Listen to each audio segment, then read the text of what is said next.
কি ব্যাপার কি রে বগাইছে? ফটকে গুদমারানির ভাইকে ক্লাসে ছেড়ে দিল নাকি? গুদমানি ভাইকে জরিমানা করলাম বলে তোর বোনের লেগে? আমি জানি না উস্তাদ, ওইসব গুদমারানির ভাই মাঙের ছোড়ার আমি কোনো খোঁজ খবর রাখি না। তুই তো পাকা ধানে মই দিয়েছে, তুই আবার খোঁজ খবর রাখিস? তবে উস্তাদ গোপনে আমার কাছে একটা কিরিং করে একটা খবর এসেছে। তাই নাকি? কি খবর রে? ও বারোচুদা ওর বউ মাগির সাথে ঝগড়া করেছে, রেগে শুনছি নাকি অনেক কদিন হলো বাড়ি ছেড়ে পালিয়ে গিয়েছে।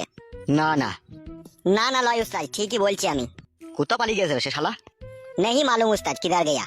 তাহলে ওর বউ ঢেমন তো ফাঁকা পড়ে আছে তো মনে হচ্ছে তাহলে। जी आगे उस्ताद। क्या भाबता है उस्ताद? भाबता है फटके का बहू घर में फाका है, हम घर में जाके उसका बहू को एक बार काटी खुचा मार देगा तो कैसा होगा? नहीं नहीं उस्ताद, ऐसा हर किसी मत करो। কেন রে বোকাচুদা, কি হবে কি? তুমি ওকে 3 লাখ টাকা জরিমানা করেছো, আবার তুমি ওর বউকে কাটি খোঁচা মারতে যাবা, তোমাকে আবার বাড়ি বেচে জরিমানা দিতে হবে, ওইসব করতে যাও না। জরিমানা তো বাবা করে যাবে, আমি জরিমানা করেছিলাম নাকি? তুমি না করলেও তোমার উপরে রাগ তো থাকবে। তুই চুদির ভাইরা এমন এমন কাজ করে ফেলে তোর বোন গুনা না দিয়ে আমার মালগুনা হাতছাড়া হয়ে যায়। বেশ মাগিটাকে পটিয়ে পাটিয়ে আমি গুতু মারছিলাম, এই তোর বোনের জন্য ওকে জরিমানা করতে গেলাম, ওর বড় আমার উপরে রেগে গেল। उस्ताद इसमें मेरा क्या कसूर है? वो तो फास्टे गलती किया, वो मेरा बहन से गुत्तू मार दिया। গুদমারানি ছোড়া, তোর বোনই তাকে ভুল করেছে, সে দিবে কেন বে করতে? আমার বোনের বড় এখন সেরকম বুদ্ধি জ্ঞান হয়েছে বড়। হয়নি তা ভৈরি তো খুব লিলিস হবে বোকাচুদা। উস্তাদ তুমি কি আমার উপরে রেগে গেছো নাকি? না রাখবে না, এত সুন্দর মালটা হাতছাড়া হয়ে গেলে তোর লেগেই তবে।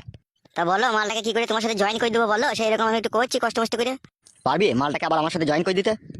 আমার জন্য যদি তোমার দুঃখ কষ্ট হয়, তুমি যদি বাই করতে না পারো তোমার পানিটা, তাহলে আমাকে হেল্প করতে হবে, কোন কি আর করার আছে। তো এখন তো মাগিটাকে লাইনে আনবো কি করে? মাগিটা এখন রেগে ফায়ার হয়ে আছে আমার উপরে। উস্তাদ এটা বুদ্ধি দেবো। কি বুদ্ধি দিবি তুই আমাকে? শুনে দেখোই না ভালো লাগে কি খারাপ লাগে, বুদ্ধিটা ভালো লাগলে কাজ করবে, না ভালো লাগলে করবে না। ঠিক আছে লাউড়া, বল কি বলবি? আমি বলছি উস্তাদ, এই সময় ওর স্বামী নাই, কোনো আর নদীতে খরা বইছে, তা 200 টাকার মিষ্টি কিনে দাও আর একটা ভালো জামদানি শাড়ি কিনে দাও। এই দুটো জিনিস আমি তোমার নাম করে ওর হাতে দিয়ে দেখি গা লাইনে আসে নাকি। কি ভাবছো উস্তাদ? লাইনে চলে আসবে আমার মন বলছে, আর না নিলে তখন মিষ্টি আর শাড়ি ঘুরলি চলে আসবো। দেখ একবার শেষ চেষ্টা করে, আমার তো আর মন মানছে না। ঠিক আছে পয়সা দাও। এই নে ধর টাকাটা। তাহলে মিষ্টিটা আর শাড়িটা কিনে নিয়ে যাতে আমার নাম করগা বলগা দিল দেখি বলে দেখ গা। হ্যাঁ উস্তাদ যাচ্ছি।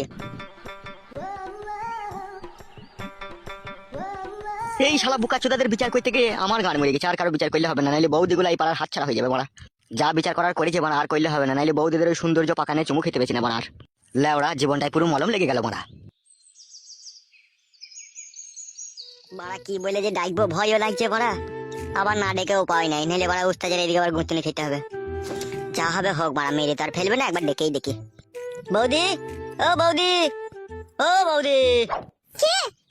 বৌদি আমি বগাইতে। তুমি এখানে কিসের জন্য এসেছো? কি কারণে এসেছো আমাদের বাড়িতে? বৌদি ভুল বুঝো না, আমি তোমার বাড়ি আসিনি কো, আমাকে আশা করিয়েছে। কে এসে আমার বাড়ি আশা করিয়েছে তোমাকে? কালো কুকুর উস্তাদ।